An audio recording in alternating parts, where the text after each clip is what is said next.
Артисты ансамбля «Полескі сувенір» – настаўнікі музычнай школы. Самі апантаныя любоўю да народнай музыкі яны вучаць любіць яе і дзяцей. А ты, у сваю чаргу, з вялікім жаданнем спасцігаюць непаўторнае гучанне балалаек, лютняў і домр.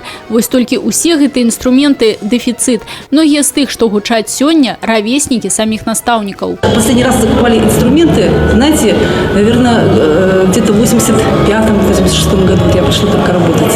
Все, с тех пор у нас не закупались инструменты. Артисты наракаюць, навучыць дзяцей народнай музыцы без инструментов справа немагчымая. Очень малый процент может получить на прокат инструмент, остальные вынуждены перекупать на Куфоре, на каких-то сайтах, искать в объявлении, на барахолках, в объявлениях. Один ученик заканчивает. Один заканчивает, тут же перепродает первому классу выпускнику, да?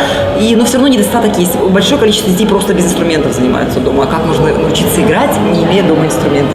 Гэтая праблема існуе ўжо шмат гадоў. Сваёй вытворчасці музычных інструментаў у Беларусі няма, а вось умельцы самародкі ёсць. У мінулым годзе на палескіх майстроў звярнуў увагу прэзідэнт і даручыў аказаць ім садзеянне. І вось праз год у Пінску адкрылі першую майстэрню па вырабе беларускіх домр і балалаек. Работа тонкая, бадай што ювелірная, мае свае асаблівасці і сакрэты.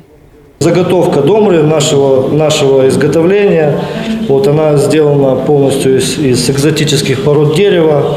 Вот данное дерево зебрана, прожилки это черное дерево, гриф это дерево венги. Инструмент должен делаться из хороших пород дерева.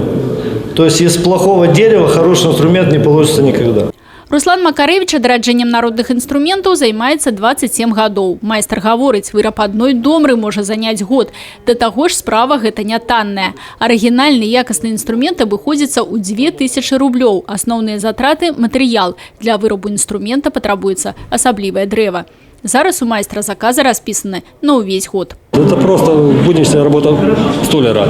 Теперь мы от этой работы будем освобождены, и нам достанется только то, о чем мы мечтали. Это именно творчество, сборка, доводка, поиск звука. Мясцовыя ўлады дапамаглі майстрам з памяшканнем. Абсталяванне яны куплялі самі. Працаваць тут будуць пакуль два майстры. Плануюць, што ў год змогуць вырабляць 50-60 інструментаў. Яшчэ каля 100 рамантаваць. Тым больш, што ў гэтым ёсць вялікая патрэба. На сегодняшний момент, конечно, ситуация достаточно серьезная, потому что 80% музыкальных инструментов в Брестской области – это изношенные инструменты и оборудование. Адкрыццё майстэрні дазволіць змяніць сітуацыю з насычэннем народнымі інструментамі і ў першую чаргу музычных школ. З цягам часу, калі будзе попыт, магчымы выраб і старадаўніх лютняў.